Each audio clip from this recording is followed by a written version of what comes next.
Hey folks, Internet Dude here. Hey, I noticed recently that a couple of my cars had about 13,000 kilometers, and I thought this would be a great time to do a comparison video. So of course we got the P100D here. It's 2018, and it has about 13,300 kilometers. And then we've got the Toyota here, the Toyota Yaris. It's 2019. And it has about 13,300 kilometers, and I'll show you that real quick. But I just wanted to do a bit of a comparison because they both have about the same mileage, and there's a bit of a difference in terms of the number of like repair and issues that the cars have had. So let's start off with the Yaris. It's a 2019 Yaris. I picked it up in February of 2019. It's now February 2020. I've had it into the dealer once. Well, here, let me just show you real quick. Just show you the mileage for starters here. We take a look. You can see there, 13,387 kilometers. And so the car we've had about a year. Like I say, I've had it into the dealer for service once, which was an oil change. And there was one issue with it at that point. That was the 6-month mark. Give you just a quick update on the car. It's obviously very dirty. It's just disgusting. You may notice the lovely 5.0 emblem that came off of my Mustang when I repainted it. That was actually the old one. Put some new tape on it. And it's also a BMW. Hilarious. That may prove to make the car unreliable. We'll see. But oh yeah, the other thing that you probably don't know about is these studded tires. These are fantabulous. They're just amazing. These are Toyo Observe G3 ice tires, and they are just incredible in the winter. All right, so I had it in for an oil change at the 6-month mark. It's due for another oil change later this month, which I will take it to the dealer again. I can easily change my own oil, but while it's under warranty, I like to have the dealer do it, so there's never any question about the filter and the oil and the maintenance and all that stuff. So it had the oil change. The one issue that we did have with the car, and that's why that's really, we had one problem, and that is at the base of the windshield, there's a little bit of foam between the actual plastic and the glass, and it was just coming up just a little bit. It kind of worked its way up, and so the dealer was able to push that foam back in place, and it's been fine since. Car's holding up very well. It's really been just incredibly reliable. Starts every time, doesn't give a problem. This car is it's basically the kid car. So it's for going back and forth to school and sporting events and work and different things. And it sits in the high school parking lot, you know, during the week, and you know how kids are. I actually got a scratch. It's nice that it's dirty so you can't actually see, but there's quite a doozy of a scratch on that fender. But otherwise, the car has been just fantastic. So with that said, let's move on to the Tesla. I'll just show you real quick the mileage. So we had 13,200 or 300 and some on the Toyota, and here we have 13,233. So they're almost the same mileage, and not sure how to put this, but Tesla fanboys, you might want to just like, I don't know, you might want to watch to the end before you comment. But either way, there's more issues, and you might want to sit down, grab a chair, you know, grab yourself a coffee, and let's go through the list. So the first issue, well, actually it's probably two issues, but the first issue I actually pointed out in the tour video when the car was at the dealership, well, store, I guess, in Calgary when I picked it up. And the spoiler wasn't quite attached from the factory on this side. So there was a gap there. So The spoiler's been replaced. It's actually extremely pricey if you buy it from like the aftermarket from Tesla. I think it's $2,000 or something like that. It's just really pricey. But anyway, they replaced that. I took it to Regina Auto Body. They put on a whole new spoiler, and that fixed that. The second issue pertains to the interior wooden dash trim. So there's a piece here, you can see there, that actually had a crack in it right from the factory. And so they replaced that piece of trim. I do have a video, if you're interested, on the dark graphite in oak trim decor. So check out that video if you're interested in seeing more about this nice interior. Issue number 3 that I had with the car pertains to the autopilot stock. So if we take a look here, this is your autopilot stock in the Model S, and this little thing on the end twists, and that adjusts your following distance when autopilot is engaged, or when you just have the cruise control set because it's adaptive. So what was happening is I would adjust this, and it didn't always correspond, like it's 1 to 7, right? The different settings, and it didn't always correspond right. So that was actually a factory. I don't know if it was defective right from day one, I can't remember, or just like right after I got the car. But within the first couple thousand kilometers, I had a mobile tech visit and replaced that. So the interesting tidbit here though is that it's not just this stock they replaced, it's the entire thing around there. So if we take a look, this is all one piece. So the gear selector was replaced, the trim around there, the turn signal, and the autopilot stock. So the steering wheel's already been off, the airbag, and they replaced that. So that was the third issue. The fourth issue I had with this car pertains to the charge port door. I did show this in another video back when it happened, but basically what was happening is the charge port door here was opening and hitting this edge of the body. Now it opens fine, but what the mobile tech had to do was remove the charge port. Well, I can't remember if he completely removed it or he just loosened it and then was able to adjust it. I don't remember for sure, but I think he was able to shim it. Could be. I think he shimmed it up. There's a little rubber bumper thing here that he adjusted to, but that works good now and hasn't given me a problem since. So the fifth issue that I had with the car, and really it had been doing this since the day I got it too, but they kind of fixed it. When you open the front,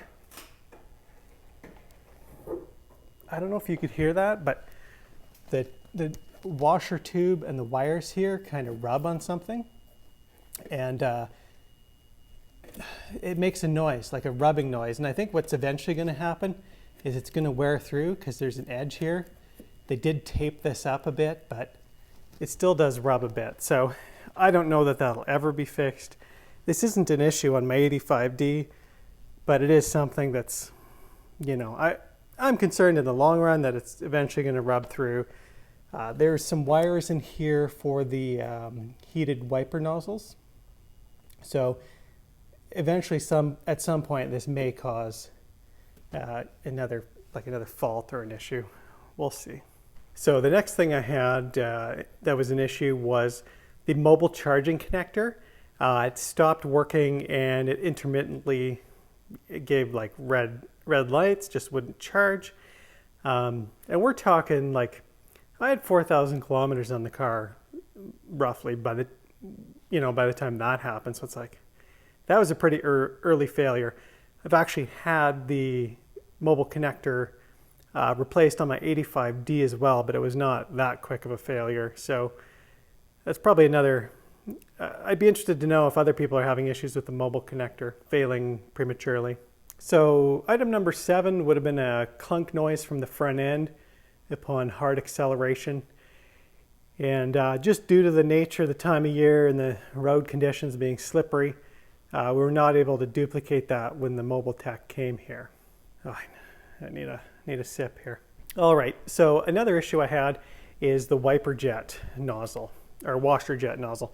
So the washer jets, I had done a video on my 85D, how they spray in 2 individual streams on this side and 2 individual streams on that side, as opposed to a more typical fan pattern.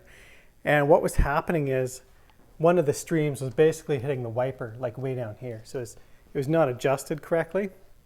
And it was concerning because it's the driver's side, of course.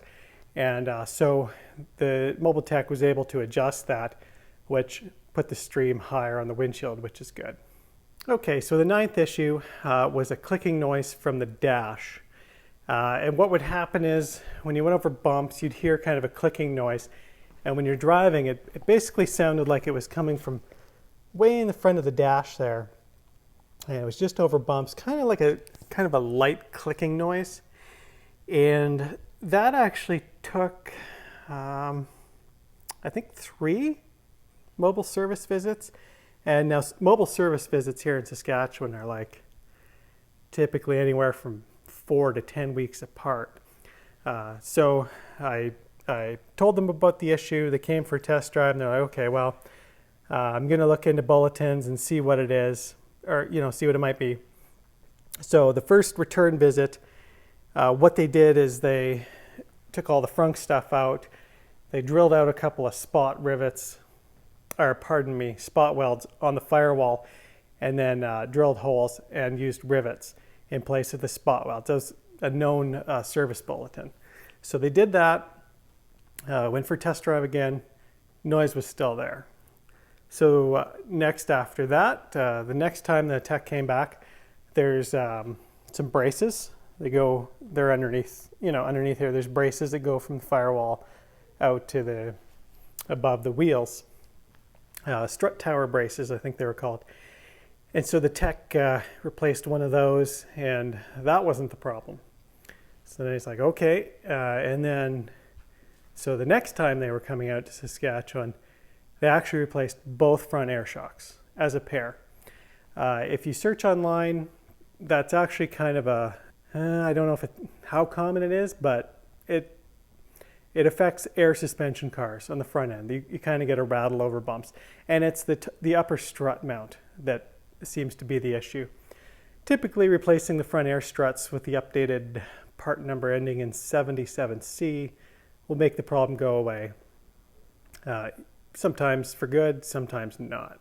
So the 10th issue I had that the mobile tech was able to fix is one of the key fobs just went completely dead. What happened was, the car comes with 2 fobs, and one of them stopped working, and so I changed the battery, and it didn't make a difference. And I'm like, okay, and so I tried a different battery, and still didn't work. And so when I mentioned it to the tech, he checked it out and determined, yep, it was just a bad fob, and he had to replace the fob and reprogram it for the car. So issue number 11 was that I could hear a rattle from this door panel when I was driving. And the tech went for a drive. We couldn't hear anything at that point. He pulled the door panel off, took a look around. There's nothing obviously loose, and he put the door panel back on, and hasn't been an issue since. It was just kind of one of those odd ones where I guess it was intermittent and there wasn't a real big noticeable cause, but it's been good since then. The next issue was to do with the front passenger door.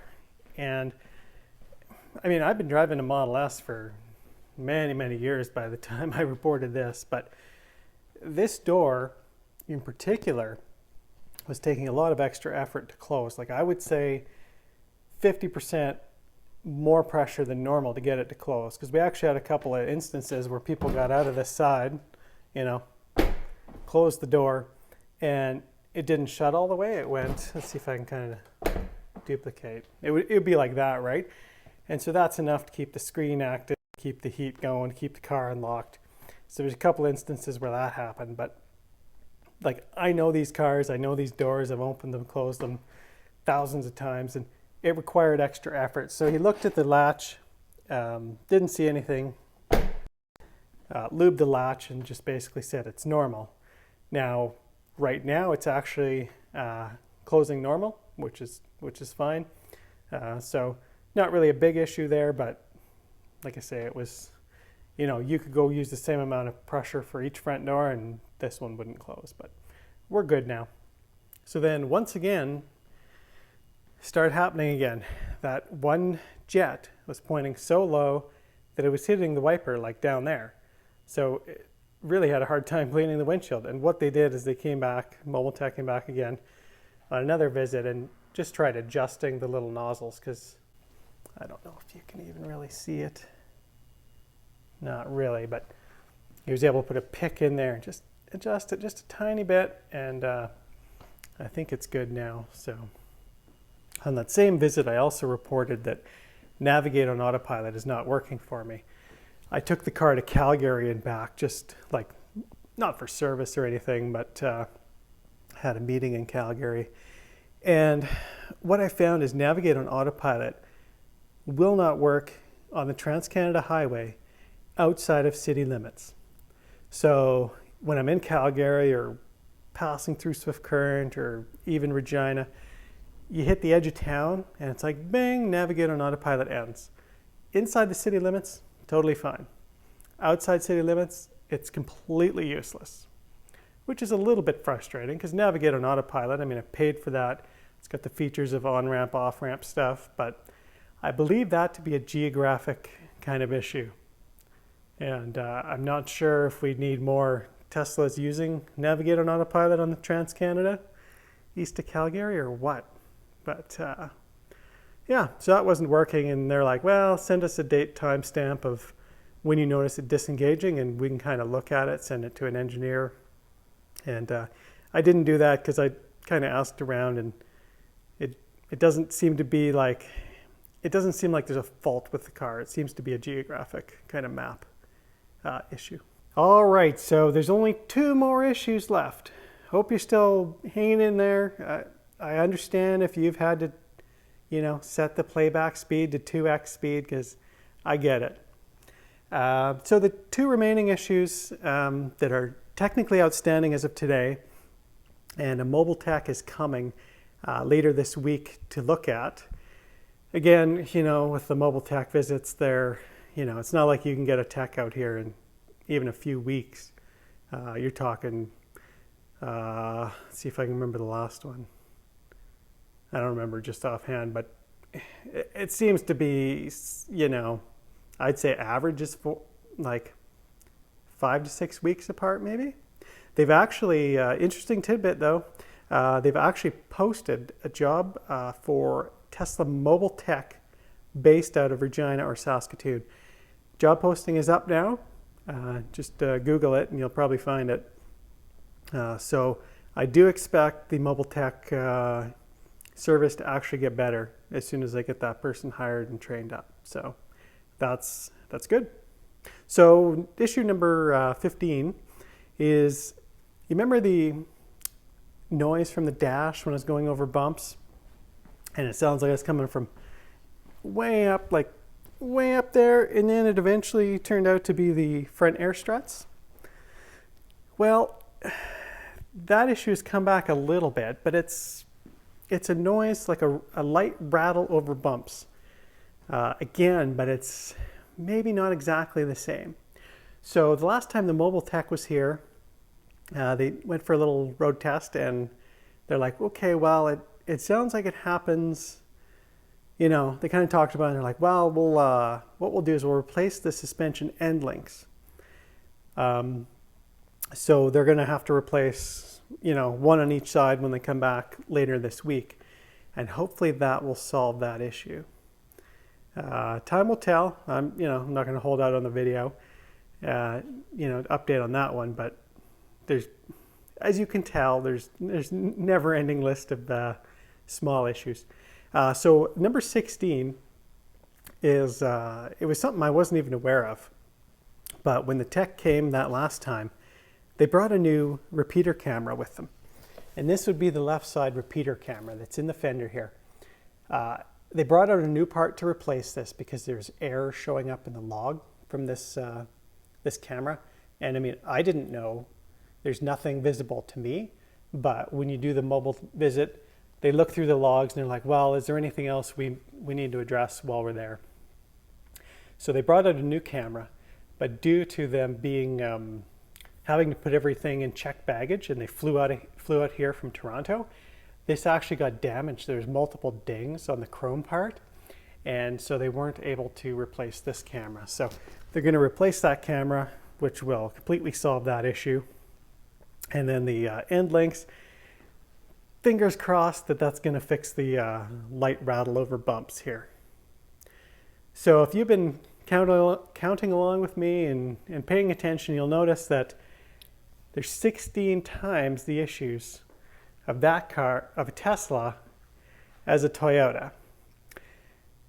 The other thing too is you're like, well, Toyota's been building cars for 100 and whatever years. I don't know how long.